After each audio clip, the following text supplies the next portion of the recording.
اعوذ باللہ من الشیطان الرجیم، بسم اللہ الرحمن الرحیم۔ سب سے پہلے تو سامعین و ناظرین کرام کو سلامتی نیوز کی جانب سے اس موقع پر کہ ماہ صیام ہے، ہم مبارکباد پیش کرتے ہیں کہ اسلامی کیلنڈر کے اس 90 مہینے میں ماہ صیام کی مبارکباد۔ یہ اس حوالے سے رمضان کی سیریز کا پہلا پروگرام ہے جو آپ کی خدمت میں پیش کیا جا رہا ہے۔ آج کا موضوع رمضان اور اس سے متعلقہ ایک روزے دار کے معاشرتی حقوق کیا ہے۔ اس موضوع کا انتخاب اس لیے کیا گیا کہ آپ عموماً مختلف چینلز میں اور مختلف پروگرام جو آپ سنتے رہتے ہیں رمضان کے حوالے سے، وہ ایکسکلوسیولی رمضان ایک ماہ صیام جو کہ عبادت کا مہینہ ہے اس کے اوپر گفتگو ہوتی ہے، لیکن آج کے پروگرام میں ہم آپ کی توجہ اس جانب مبذول کرائیں گے کہ رمضان صرف ایک ایسا مہینہ نہیں ہے کہ جس میں اوقات سیر و افطار کا تعین کرتے ہوئے ایک شخص عبادت کرے اور اس کے باقی معمولات جو ہے اس میں اس کی زندگی میں کوئی فرق اور تبدیلی نظر نہ آئے۔ مثلا عام طور پہ جو غلط فہمی ہے وہ یہ کہ طلوع فجر سے غروب آفتاب تک کھانے پینے، اکل و شرب اور ماکولات سے پرہیز کرتے ہوئے جو عبادت کی جائے وہ روزہ کہلاتا ہے، لیکن ایسا نہیں ہے۔ صرف کھانے پینے کو چھوڑ دینا اور دیگر تمام معاشرتی معاملات اور حقوق کو نظر انداز کر دینے سے اس عبادت کا جو مقصد ہے وہ حاصل نہیں ہوتا۔ اب اس حوالے سے کہ معاشرتی حقوق تو بہت سے ہیں، لیکن پہلا جو معاشرتی حق ہے وہ ایک اکائی اور ایک یونٹ میں رہتے ہوئے ماں باپ اور بیوی بچوں کے بعد ایک پڑوسی کا حق ہے، کیونکہ آدم علیہ السلام اور حضرت حوا جب جنت میں تھے تو وہاں پر معاشرتی زندگی کا کوئی ایسا تصور موجود نہیں تھا، نہ ہی ان کے معاشی معاملات تھے۔ کھانے پینے اور اکل و شرب سے معاملات سے ان کا کوئی سروکار نہیں تھا۔ جنت کی لازوال نعمتیں ان کے لیے بے پناہ بفراغت انہیں حاصل تھیں۔ اس دنیا میں جب آدم علیہ السلام اور حوا علیہ السلام کو بھیجا گیا تو اس کے بعد میں انسان میں معاشرتی تصور کا شعور بیدار ہوا کہ انسان کے معاملات اور مسائل ایسے ہیں کہ وہ ایک دوسرے کے ساتھ رہ کر، مل بیٹھ کر رہ کر ہی اپنے معاشرتی حقوق ادا کر سکتا ہے۔ چنانچہ مین از اے سوشل اینیمل، انسان ایک معاشرتی حیوان ہے۔ سماجی حیوان اسی لیے ہے کہ اس کے تمام معاملات اور مسائل، اس کی ضروریات ایک دوسرے سے وابستہ ہے اور تنہ تنہا وہ زندگی نہیں گزار سکتا، اور جب وہ ایک دوسرے سے شیئرنگ کانسیپٹ کے تحت زندگی گزارے گا تو اس کے بہت سے معاملات اور حقوق و فرائض کا تصور پیدا ہوتا ہے۔ چنانچہ اس حوالے سے اگر دیکھا جائے تو رمضان صرف یہ نہیں ہے کہ ہم نے ایک مخصوص مقررہ مدت اور اوقات میں طلوع فجر سے غروب آفتاب تک کھانے پینے سے اپنے آپ کو بچا کے رکھا تو ہم نے اللہ تعالیٰ کی یہ عبادت روزے کی صورت میں پورا کر لی، لیکن اب اگر اس کے بعد صرف یہ نہیں کہ ہم نے ناشتہ نہیں کیا یا لنچ اور ڈنر نہیں کیا، تو اس کے معمولات ہم نے تبدیل کر لیے کہ اوقات تبدیل ہو گئے، ایک سحر میں کھائیں گے اور ایک افطار میں کھائیں گے، اس کے بعد میں وہ کوئی پابندی نہیں ہے، رات کے مختلف اوقات میں آپ کھاتے رہیں، لیکن ایسا نہیں ہے۔ اگر ہمارے حقوق، ہمارے معاملات اور ایک دوسرے سے جو ہمارا اشتراک و تعاون ہے بحیثیت ایک معاشرے میں رہتے ہوئے ایک سماجی فرد کے، اگر ہم ان تمام حقوق سے اپنے آپ کو بری الذمہ سمجھتے ہیں تو دراصل ہم نے اس رمضان کی روح اور روزے کے اس مقصد کو حاصل نہیں کیا، کیونکہ تمام عبادت کا جو محور اور مرکز اور اس کا جو ایسنس ہے وہ ہے کہ تقوی حاصل کیا جائے۔ تقوی کیا ہے؟ تقوی یہ ہے کہ اللہ تعالیٰ کا ڈر اور خوف، اور اللہ کا ڈر اور خوف اس وقت پیدا ہوتا ہے جب اللہ تعالیٰ کی مخلوق اور اس کے بندوں کے حقوق پیدا کیے جائیں۔ جب اگر یہ ہم حقوق ادا نہیں کریں گے تو پھر ایسی صورت میں اللہ کا ڈر اور خوف ہی نہیں ہے۔ تو اس میں نے آج کی اس نشست میں پڑوسی کے حقوق بیان کیے ہیں کہ سب سے پہلے جو ہے شخص کو جو واسطہ اور تعلق ہوتا ہے اس کا وہ پڑوسی سے ہوتا ہے۔ اور پڑوسی کے حقوق کے بارے میں نبی اکرم صلی اللہ علیہ وسلم نے فرمایا، میرے پاس جبریل امین آئے اور انہوں نے مجھے پڑوسیوں کے حقوق کے بارے میں تاکید کی، بار بار تاکید کرتے رہے، مسلسل تاکید کرتے رہے، ایک بار، دو بار، تین بار، یہاں تک کہ میں نے یہ جانا کہ کہیں ایسا نہ ہو کہ اللہ تعالیٰ کی طرف سے پڑوسیوں کے حقوق کے سلسلے میں اس بات کی پابندی اور عائد کر دی جائے ایک دوسرے پڑوسی پر کہ اس کی وراثت میں اس کا حصہ بھی مقرر کر دیا جائے، کہ جس طرح بیوی بچوں اور تمام جو ورثاء ہیں، جو وراثت میں حصے دار ہیں، اس میں پڑوسی کا بھی کوئی ایک حصہ مقرر کر دیا جائے۔ اتنی زیادہ پڑوسی کے لیے تاکید کی جبریل علیہ السلام نے۔ اب دیکھیے، اگر پڑوسیوں کے حقوق ہم رمضان میں ادا نہیں کرتے، ایک پڑوسی میرا ہے، سامنے سے گزر جاتا ہے، میں نے اس سے سلام نہیں کیا، کیوں نہیں کیا؟ اس لیے کہ اس نے بھی مجھے سلام نہیں کیا۔ یہ جو ہم انا کے خون میں مبتلا ہے، تو پھر اس کا مطلب یہ ہے کہ ہم نے روزے کا وہ مفہوم نہیں سمجھا کہ روزہ کس بات کا نام ہے، روزہ کس چیز کا نام ہے، روزے سے کیا حاصل ہوتا ہے، روزے کے کیا غرض و غائد ہے، کہ اپنے پڑوسی کے معاملے میں ہم پر کیا حقوق ادا ہوتے ہیں، کیا عائد ہوتے ہیں، اور کیسے انہیں ہمیں برتنا چاہیے۔ اسی طرح اگر ایک پڑوسی نے کوئی چیز اگر مجھے بھیجی نہیں، یا کبھی اس نے مجھے پوچھا نہیں، تو میں نے بھی اپنی گردن اکڑا کر رکھی ہے کہ نہیں، میں کیوں بھیجوں، اس نے بھی آج تک کوئی چیز نہیں بھیجی۔ لوگ اس غلط فہمی میں مبتلا ہے کہ پڑوسیوں کے حقوق کے سلسلے میں۔ اب اگر آپ مجھے اجازت دیں تو میں کہوں کہ اگر ہمارے پڑوسی آج کے دور میں رہتے ہوئے مختلف مسلک کے لوگ ہیں، مسلمان ہوتے ہوئے مختلف مسلک کے لوگ ہیں، اس میں بریلوی بھی ہیں، دیوبندی بھی ہیں، اہل حدیث بھی ہیں، شیعہ بھی ہیں، سنی بھی ہیں، اور ہم یہ سوچ رہے ہیں کہ نہیں جی ہمیں تو مخصوص قسم کے لوگوں سے رابطہ رکھنا ہے، تو اس کا مطلب ہے ہم نے اس روزے کا جو مقصد ہے اس کو نہیں پورا کیا، کہ وہ پڑوسی میں نبی اکرم صلی اللہ علیہ وسلم کے پڑوس میں اگر یہودی بھی تھے تو آپ صلی اللہ علیہ وسلم نے پڑوسی ہونے کے ناطے ان کے حقوق کا لحاظ اور خیال رکھا۔ اور اسی طرح ہمیں وسعت نظری کے ساتھ، وسیع القلبی کے ساتھ اپنے پڑوس میں مختلف لوگوں کے درمیان وہ روابط اور مراسم رکھنے چاہیے جو کہ بحیثیت مسلمان کے ہم پر پڑوسی کے دوسرے حقوق عائد اور فرض ہوتے ہیں، کہ ہمیں اپنے دوسرے پڑوسی کا کس طرح خیال رکھنا چاہیے۔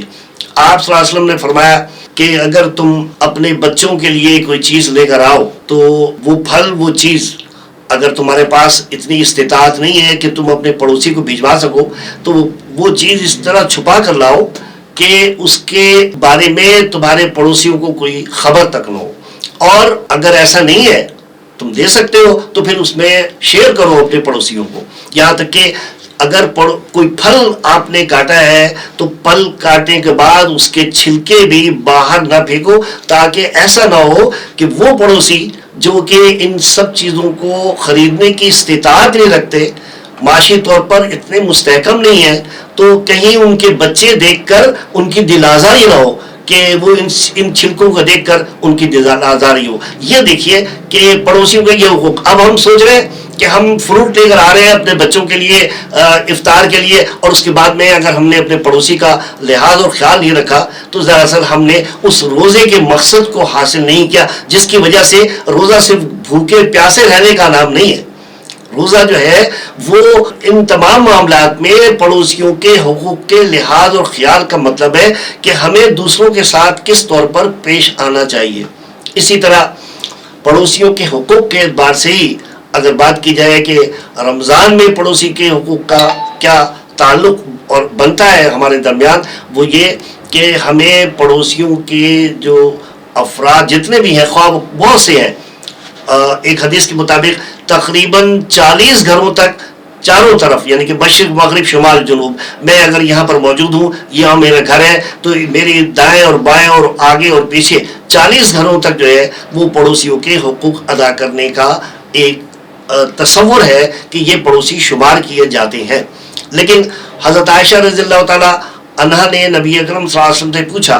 کہ اللہ کے رسول صلی اللہ علیہ وسلم، اگر میں اپنے پڑوسی کو کچھ چیز بھیجنا چاہتی ہوں اور میرے پاس صرف اتنی چیز ہے کہ میں کسی ایک پڑوسی کو بھیج سکتی ہوں، تو پھر میں کس کو بھیجوں؟ پڑوسی تو بہت ہے۔ تو آپ صلی اللہ علیہ وسلم فرمایا، وہ پڑوسی تمہارے اس حق کا زیادہ مستحق ہے جس کا گھر کا دروازہ تمہارے گھر سے قریب ہے۔ یہ آپ صلی اللہ علیہ وسلم نے اس کا بھی تعین کر دیا۔ ابھی ایک مرتبہ فرمایا کہ تم جب سالن گھر میں بناؤ تو ایسی صورت میں اس میں تھوڑا پانی ڈال لیا کرو،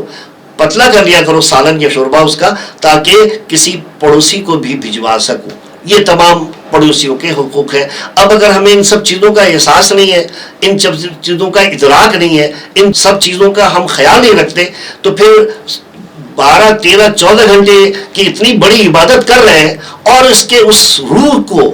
رمضان کے روزے کی جو فرضیت ہے اس کی روح یہ ہے کہ یہ نہیں کہ اللہ تعالیٰ یہ چاہتا ہے کہ ایک شخص جو ہے وہ 14 15 گھنٹے کا روزہ رکھ لے اور اس نے اللہ تعالیٰ کہ اس حق کو پورا کر لیا، جب تک کہ اللہ کا یہ پوری جو کائنات ہے یہ اللہ کے مخلوق ہے، کنبہ ہے اللہ تعالیٰ کا، اللہ کی مخلوق جو ہے وہ اللہ کا کنبہ ہے، تو ہمیں ان تمام لوگوں کے حقوق بھی اسی طرح ادا کرنے اور اس کا احساس اور ادراک بھی کرنا ہے، تب کہیں جا کر ہم پڑوسیوں کے حقوق روزے کے حوالے سے جو احساس پیدا ہوتا ہے وہ پورا کر سکیں گے۔ تب ہم یہ سمجھتے ہیں کہ اس طرح روزے کی جو اصل غرض اور غایت ہے کہ لعلکم تتقون، تاکہ تم پرہیزگار بن جاؤ، تو پرہیزگاری اس وقت حاصل ہوگی، تقوی اس وقت حاصل ہوگا جب کہ ہمیں اللہ کی یہ جو بندے ہیں، مخلوق ہے، خلق خدا ہے، ان کا خیال ہو۔ اور اس سلسلے میں ایک مناسبت سے شعر عرض کرتا ہوں کہ گر پڑوسی کا نہ ہو اپنے پڑوسی کا خیال، گر پڑوسی کا نہ ہو اپنے پڑوسی کا خیال، فائدہ کیا ہے پھر دیوار ملا رکھنے سے۔ اور دیوار ملا رکھنے کی یہ بات کچھ اس قسم کی ہے کہ نبی اکرم صلی اللہ علیہ وسلم نے فرمایا کہ تم اپنے پڑوسیوں کے اس طرح اس کا خیال کرو، ان کے حقوق ایسے ہیں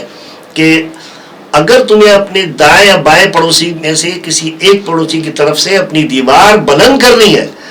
دیوار بھی اٹھانی ہے، تو ایسی صورت میں اس بات کا خیال رکھو کہ اس دیوار کے اٹھانے سے کہیں ایسا نہ ہو کہ تمہارے اس پڑوسی کی جس کی جانب وہ تم دیوار اٹھا رہے ہو اس کی روشنی اور اس کی ہوا کا گزر بند ہو جائے۔ اگر تم نے ایسا کیا تو یقیناً یہ پڑوسیوں کے حقوق کی حق تلفی ہو رہی ہے کہ آپ پڑوسی کے حقوق کا لحاظ نہیں رکھ رہے، یہاں تک اس کا کیا اس کی اہمیت اور اس کا حکم دیا گیا ہے کہ پڑوسیوں کے معاملات میں اس حد تک لحاظ رکھا جائے۔ پھر یہ کہ جو ہمارے پڑوسی ہیں ان پڑوسیوں کے ساتھ جو رشتہ اور تعلق ہے وہ اسلام میں اس کے 2-3 مختلف عنوانات ہیں پڑوسیوں کے حوالے سے۔ جار عربی زبان میں پڑوسی کو کہتے ہیں، اور ایک پڑوسی ایسا ہے کہ جس کے حقوق کا مجھے خیال رکھنا ہے، لیکن اگر وہ پڑوسی ایسا ہے جو میرا رشتہ دار بھی ہے، یہ دوسرا مرحلہ ہے معاشرتی معاملات اور حقوق میں کہ جہاں پڑوسیوں کے حقوق ہیں وہاں اعزاء و اقارب اور رشتہ داروں کے حقوق ہیں۔ تو اب رشتہ دار بھی ہے اور پڑوسی بھی ہے، تو اس کا مطلب ہے اس کا دوہرا درجہ ہے۔ اب اگر اس کے حقوق کا ہمیں خیال رکھنا ہے تو دیگر عام پڑوسی کے مقابلے میں اس کے حقوق ہمارے لیے 2 درجہ ہے کہ ہمیں اس کا زیادہ لحاظ اور خیال رکھنا چاہیے۔ اسی طرح فرمایا کہ اگر ایک ایسا شخص ہے جو مسکین ہے، جو ضرورت مند ہے، اور وہ آپ کا پڑوسی ہے، اور اگر وہ رشتہ دار بھی ہے، تو پھر اس کے یہ حقوق اس کے کہ آپ یہ صدقہ اور خیرات، زکوٰۃ اور مالی معاونت جو اپنے آپ تمام لوگوں سے کر رہے ہیں، مخلوق خدا میں سے کسی کا بھی جو مستحق ہے آپ اس کی مدد کریں، لیکن اگر وہ پڑوسی ہے تو وہ آپ کے حق اور اس امداد کا زیادہ مستحق ہے بنسبت اس کے کہ آپ کہیں جا کر اپنے اس زکوٰۃ اور صدقات سے کسی عام اجنبی آدمی کی مدد کریں۔ اور اگر وہ رشتہ داروں میں شامل ہے تو پھر اس کا حق پڑوسی کے مقابلے میں کہ پڑوسی بھی ہے اور رشتہ دار بھی ہے، اس کا حق 2 چند ہو جاتا ہے یا دوہرا ہو جاتا ہے یا ڈبل ہو جاتا ہے۔ اسی طرح ایک پڑوسی ایسا بھی ہے جو عارضی طور پر پڑوسی ہے، جس کو قرآن کی نظر میں صاحب الجنب کہا گیا ہے۔ صاحب جنب ایک ایسا پڑوسی ہے کہ جو وقتی طور پر، عارضی طور پر آپ کے پڑوسی ہے۔ مثلا ایک تعلیمی ادارے میں تعلیم حاصل کرنے والے 2 طلباء کچھ دیر تک 4-6 گھنٹے تک ایک ہی کلاس میں یا ایک ہی اسکول میں رہتے ہوئے تعلیم حاصل کرتے ہیں، ایک ہی مدرسے میں، تو یہ بھی 4-6 گھنٹے کا پڑوسی ہے۔ ایک ٹرین میں سفر کرنے والے ایک منزل تک 20-25 گھنٹے تک اگر وہ سفر کر رہے ہیں تو وہ پڑوسی ہے۔ کرافٹ میں سفر کرنے والے 2-2.5 گھنٹے کی فلائٹ بھی اگر ہے تو وہ جو آپ کے ساتھ آپ کے پہلو میں بیٹھا ہے وہ آپ کا پڑوسی ہے، تو یہ بھی صاحب جم کہلاتا ہے، اور اس کے بھی کچھ حقوق ہیں دوسرے حقوق پر، دوسرے پڑوسی پر۔ اب جو پڑوسیوں کے حقوق ہے اس کا دائرہ ان تمام لحاظ سے وسعت اختیار کرتے ہوئے کہ اگر وہ مسلمان ہے تو وہ زیادہ ہماری مدد اور معاونت کا مستحق ہے، اگر وہ پڑوسی ہونے کی وجہ سے رشتہ دار ہے تو اور زیادہ درجہ رکھتا ہے، اور اس کے علاوہ ایک عمومی پڑوسی ہے کہ اگر وہ بلا کسی شرکت غیرے، بلا مذہب و ملت، کسی بھی فرقے، کسی بھی گروہ، کسی بھی مذہب سے تعلق رکھتا ہے تو انسان ہونے کے ناطے اس کے حقوق کا لحاظ رکھنا ضروری ہے۔ اب یوں دیکھیں اس کو، میں اس کو وائنڈ اپ اس طرح کروں گا کہ ایک شخص ایسا ہے کہ جو ان حقوق کے سلسلے میں کہ جب پڑوسی کے حقوق کا دائرہ اتنا وسیع کر دیا گیا ہے تو ایسی صورت میں بہتر یہ ہے کہ پڑوسی کے ان حقوق کے لیے جو تصور قائم کیا گیا ہے اسلام میں اس کو اس طرح ہم اپنے سامنے رکھیں کہ ابتدائی دور میں رہتے ہوئے بلا کسی مذہب و ملت کے، بلا کسی فرقے اور گروہ کے، ہم سب کے حقوق کا لحاظ رکھیں۔ نبی اکرم صلی اللہ علیہ وسلم کے پاس ایک جنازہ قریب سے گزرا تو کچھ صحابی تھے، وہ انہوں نے بیٹھے ہوئے تھے ساتھ میں، آپ صلی اللہ علیہ وسلم کھڑے ہو گئے اور جنازہ گزر گیا، لیکن پھر لوگوں نے توجہ دلائی اللہ کے رسول صلی اللہ علیہ وسلم یہ تو کافر تھا، آپ اس کے لیے بھی کھڑے ہو گئے، تو آپ صلی اللہ علیہ وسلم نے فرمایا کیا یہ انسان نہیں تھا؟ یہ ہے پڑوسیوں کے حقوق کا دائرہ اتنا ہے کہ اگر وہ کسی بھی مذہب اور ملت سے تعلق رکھتا ہے تو وہ اگر پڑوسی ہے، تعلق رکھتا ہے تو اس کا ادب و احترام اور لحاظ رکھنا ہم پر ضروری ہے۔ شاید رمضان کے حوالے سے اگر ہم 12-13 گھنٹے کی عبادت جو روزے کی صورت میں کر رہے ہیں، اگر ہم اپنے پڑوسیوں کا خیال رکھیں تو ہم روزے کی اس روح کو اور اس کے مقصد کو حاصل کر سکیں گے انشاءاللہ۔ اللہ تعالیٰ سے دعا ہے کہ وہ ہمیں ایسے ہی پڑوسیوں کے حقوق کا لحاظ رکھنے کی توفیق عطا فرمائے۔ وآخر دعوانا ان الحمدللہ رب العالمین۔